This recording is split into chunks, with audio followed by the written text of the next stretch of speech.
इस समय उत्तरी बंगाल का अधिकांश हिस्सा बाढ़ की त्रासदी को झेल रहा है।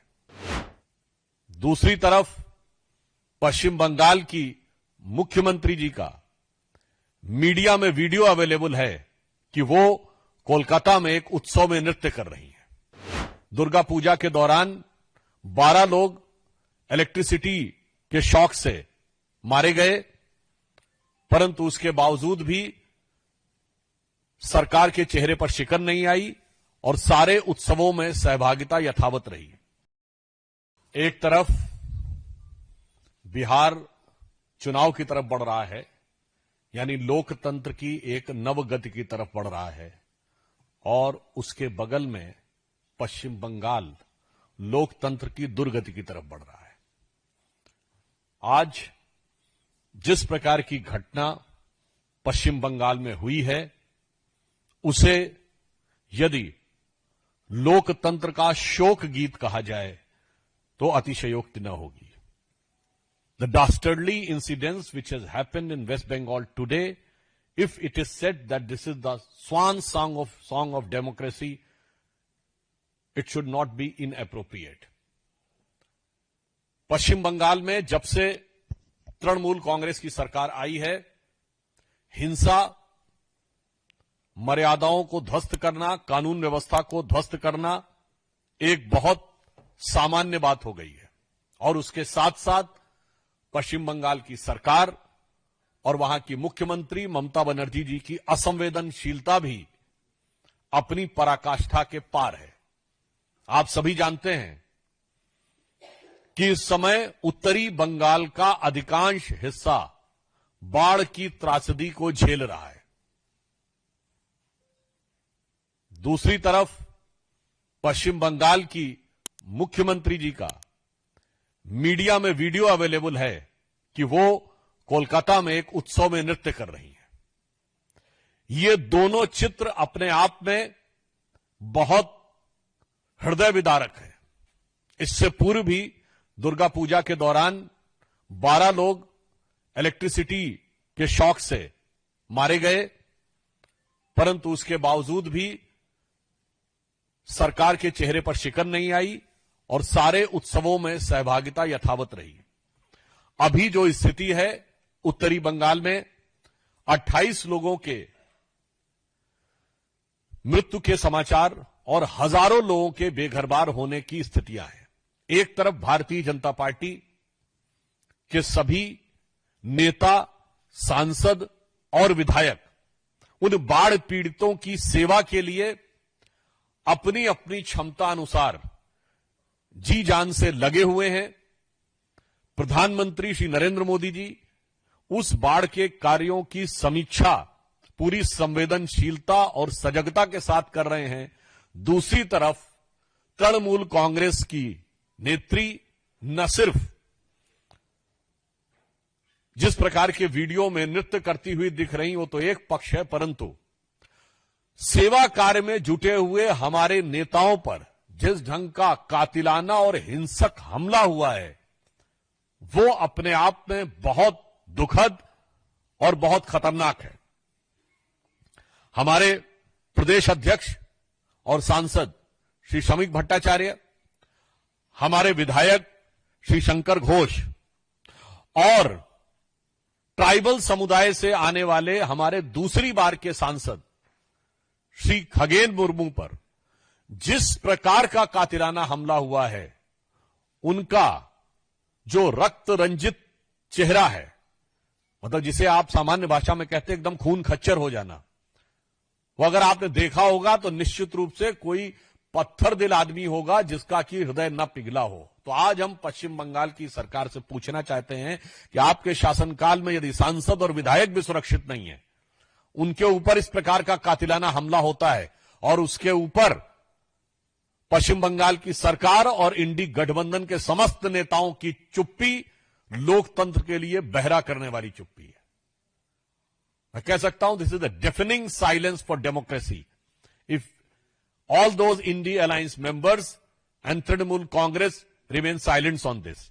और बड़ी दुखद बात है कि हमारे वरिष्ठ नेता जो जनजातीय समुदाय और आदिवासी समुदाय के वरिष्ठ नेता हैं वहां और जो सेवा कार्य में लगे थे, श्री खगेन मुर्मू, उनके ऊपर जिस ढंग का हमला किया गया है, इससे लोकतंत्र और जनप्रतिनिधियों के प्रति कैसी अवमानना और तिरस्कार है, यह तो समझ में आता ही है। परंतु साथ ही साथ जनजातीय समुदाय, ट्राइबल समुदाय के लिए किस प्रकार की अवमानना और तिरस्कार पश्चिम बंगाल की सरकार में है, यह भी समझ में आता है। और यह कोई पहली बार नहीं हुआ है।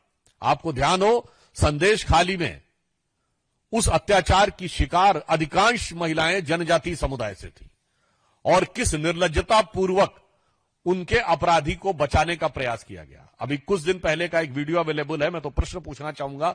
उस वीडियो में दिखता है कि एक जनजातीय कार्यक्रम में ममता बनर्जी जी ग्लव्स पहन के डांस कर रही हैं। तो मैं पूछना चाहता हूं कि आप ये ग्लव्स पहन के डांस क्यों कर रही थी? किस कारण से आपने उन महिलाओं के साथ डांस करते हुए ग्लव्स पहना था? क्या आपके मन में कोई उनके प्रति हेय भाव है जिस कारण से ऐसा किया? इस प्रकार का पब्लिक डोमेन में अवेलेबल है। इससे पूर्व जब भारत की राष्ट्रपति द्रौपदी मुर्मू जी राष्ट्रपति पद की उम्मीदवार थी, तो प्रश्न उठता है कि पहली बार एक ट्राइबल समुदाय की महिला भारत की प्रथम नागरिक बनने जा रही थी, तो उस समय सारे इंडी गठबंधन में से उनके विरुद्ध ये जानते हुए भी कि हार तय है, प्रत्याशी उतारने का निर्णय तृणमूल कांग्रेस ने क्यों लिया? श्री यशवंत सिन्हा जी तृणमूल कांग्रेस के उम्मीदवार थे और आज हमारे जनजातीय समुदाय के वरिष्ठ नेता और दूसरी बार के सांसद, यद्यपि उनके पास सुरक्षा भी थी, उसके बावजूद तृणमूल कांग्रेस के लोगों ने जिस ढंग से हमला करके उनके ऊपर कातिलाना और हिंसक हमला किया है, यह दर्शाता है कि पश्चिम बंगाल का शासन निर्लज्ज और निष्ठुर दोनों हो गया है। और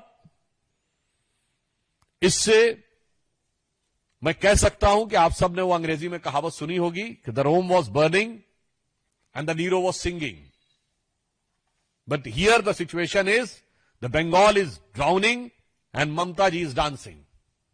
ये दोनों पिक्चर्स अवेलेबल है और ये हर भारतीय को, हर बंगाली को हृदय को चीरने वाला है। और मैं विनम्रता से कह सकता हूं कि जिस प्रकार की घटनाएं, हिंसाएं बंगाल में दिखाई पड़ रही हैं, ये श्री अरविंदो का बंगाल नजर नहीं आता है, ये रामकृष्ण परमहंस का बंगाल नजर नहीं आता है, स्वामी विवेकानंद का बंगाल नजर नहीं आता है, गुरुदेव रविंद्रनाथ टैगोर का बंगाल नजर नहीं आता है, ये शाहिद हुसैन सोहरावर्दी का बंगाल नजर आता है।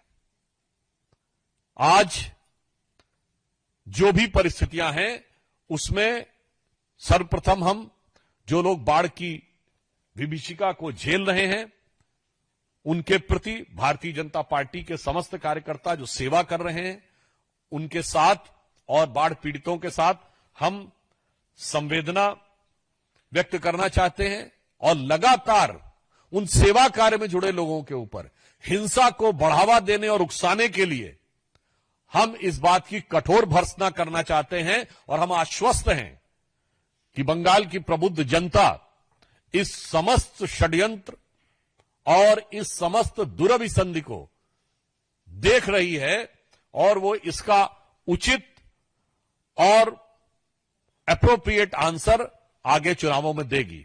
और मैं ममता जी को यह भी कहना चाहता हूं, भारतीय जनता पार्टी के कार्यकर्ता और नेता, आपके इस अत्याचार, अनाचार, हिंसा से रुकने वाले या झुकने वाले नहीं हैं।